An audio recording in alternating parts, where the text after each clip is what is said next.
The morning of August 6, 1945, dawned bright and clear in Hiroshima.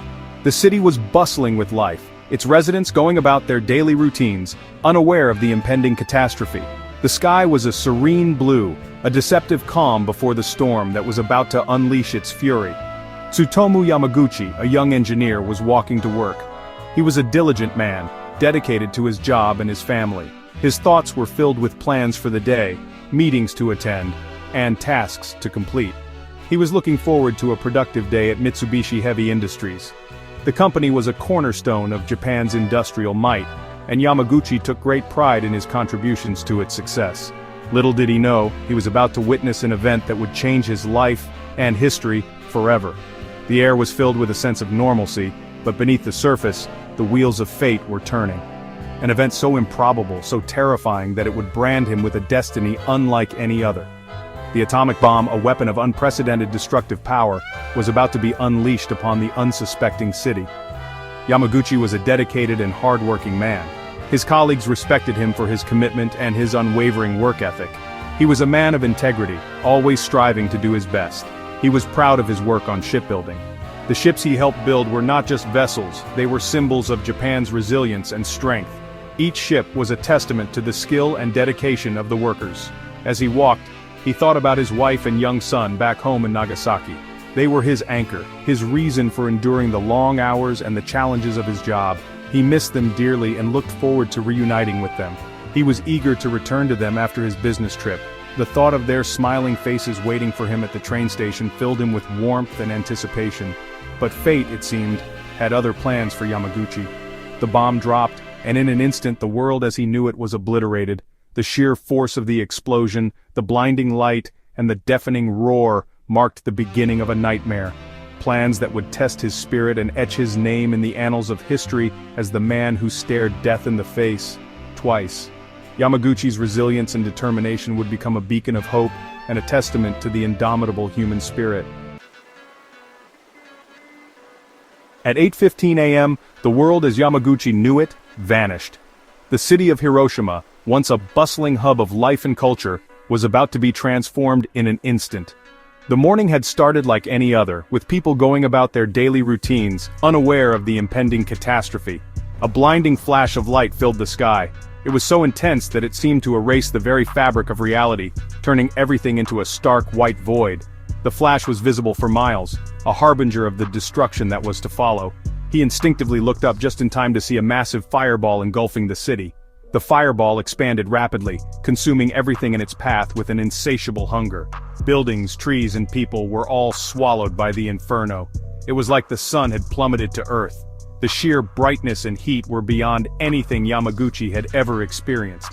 It was as if the very essence of the sun had been unleashed upon the city, bringing with it an apocalyptic wave of destruction. The air crackled with an unbearable heat. The temperature soared to unimaginable levels, causing the very air to shimmer and distort. It felt as though the atmosphere itself was on fire, making it nearly impossible to breathe. Yamaguchi was thrown backward, his body slammed to the ground with brutal force. The shockwave from the explosion was so powerful that it felt like being hit by a speeding train. He could feel his bones rattle and his organs shift from the impact. He lay there, dazed and disoriented. The world around him was a blur of smoke, fire, and chaos. His mind struggled to comprehend the magnitude of the devastation that had just occurred. His ears rang with a deafening roar. The sound of the explosion was so loud that it seemed to pierce through his very soul. It was a cacophony of destruction, a symphony of annihilation that drowned out all other sounds. Everything around him had transformed into a scene of unimaginable chaos. Fires raged uncontrollably, and the air was thick with smoke and ash. The once orderly streets were now a tangled mess of debris and destruction. Buildings were reduced to smoldering skeletons. The structures that had once stood tall and proud were now nothing more than charred remnants, their skeletal frames silhouetted against the fiery backdrop. People, burned and broken, stumbled through the streets, their cries swallowed by the dust and debris. Yamaguchi, miraculously, was alive. Amidst the horror, he found himself among the living, though the world he knew was gone. But he was badly burned, his eardrums ruptured. The pain was excruciating, a constant reminder of the nightmare he had just endured. Every movement sent waves of agony through his body. He was a survivor in a city of the dead. The landscape around him was unrecognizable, a wasteland of destruction and despair. Yet, in the midst of this desolation, Yamaguchi clung to life, a testament to the resilience of the human spirit. The following hours were a blur of pain and confusion. The air was thick with dust and the acrid smell of burning. The cries of the injured and the desperate calls for missing loved ones filled the air, creating a haunting symphony of despair. Yamaguchi, his body racked with pain, stumbled through the ruins. Each step was a struggle, his vision blurred by tears and the overwhelming devastation around him. The once familiar streets were now unrecognizable, transformed into a landscape of twisted metal and shattered concrete. He joined a tide of other survivors, their faces etched with horror and disbelief, all heading away from the epicenter of the blast.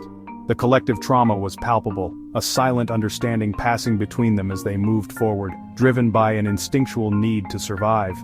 The world around them was a nightmare they could not wake from. Buildings that once stood tall were now reduced to rubble, and the landscape was a grim testament to the destructive power of the bomb. The sky, once blue, was now a murky gray, filled with the remnants of the explosion. Despite his injuries, Yamaguchi's thoughts were with his family in Nagasaki. He wondered if they had survived the blast, if they were safe. The uncertainty gnawed at him, fueling his determination to find them. He knew he had to get back to them, no matter the cost. He had to get back to them. The journey ahead was daunting, but the thought of his family waiting for him gave him the strength to push forward. He navigated through the debris, his mind focused on the goal of reuniting with his loved ones. He had to know they were safe. The journey was arduous. Each step was a battle against the pain and exhaustion that threatened to overwhelm him, but Yamaguchi's resolve was unshakable. He pressed on, driven by the hope that his family had somehow survived. Transportation was scarce and the roads were clogged with debris and the walking wounded. The infrastructure of the city had been decimated, making travel nearly impossible. Yet, Yamaguchi found ways to move forward, whether by foot or by hitching rides with the few vehicles that still operated. Yamaguchi pushed himself beyond his limits, fueled by adrenaline and sheer willpower. The physical pain was immense, but it was nothing compared to the emotional torment of not knowing the fate of his family. His determination was a beacon of hope in the midst of the chaos. Every step was a testament to his will to live, to see his family again. The journey was not just a physical one, but a testament to the human spirit's resilience in the face of unimaginable adversity. Yamaguchi's story is a powerful reminder of the strength and determination that lies within us all. Finally, after a harrowing journey, Yamaguchi reached Nagasaki. He was weak, his body covered in burns, his ears still ringing. But he was home.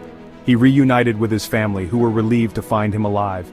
Yamaguchi tried to explain what he had witnessed in Hiroshima, but words failed to capture the horror.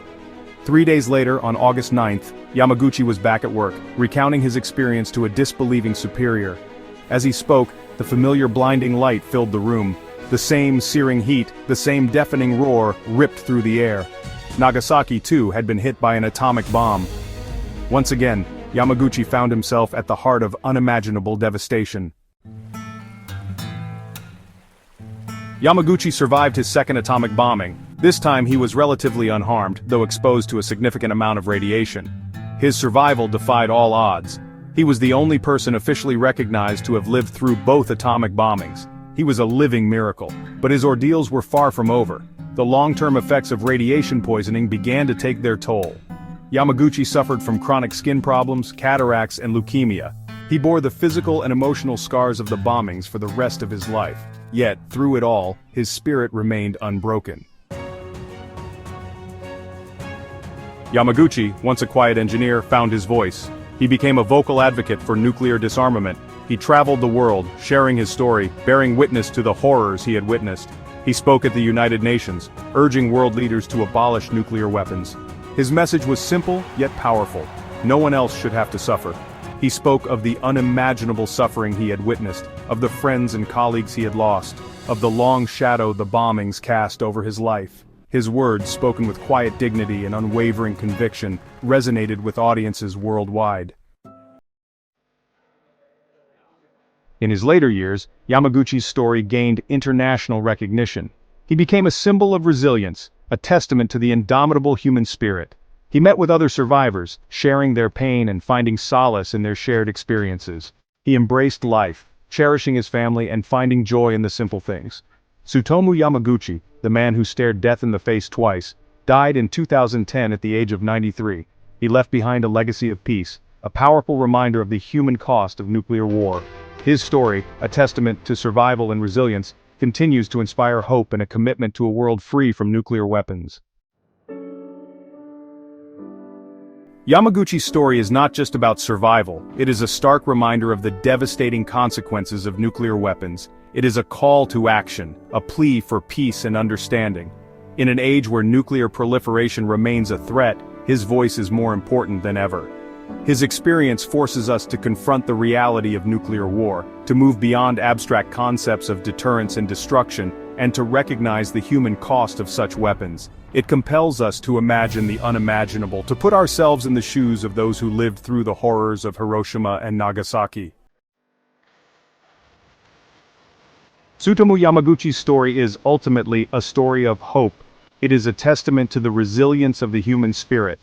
It reminds us that even in the face of unimaginable tragedy, hope can endure. Yamaguchi's unwavering belief in a better future, his commitment to peace, and his refusal to be defined by the horrors he experienced serve as an inspiration to us all. His story challenges us to strive for a world where such tragedies are never repeated, a world where peace prevails and every human life is cherished.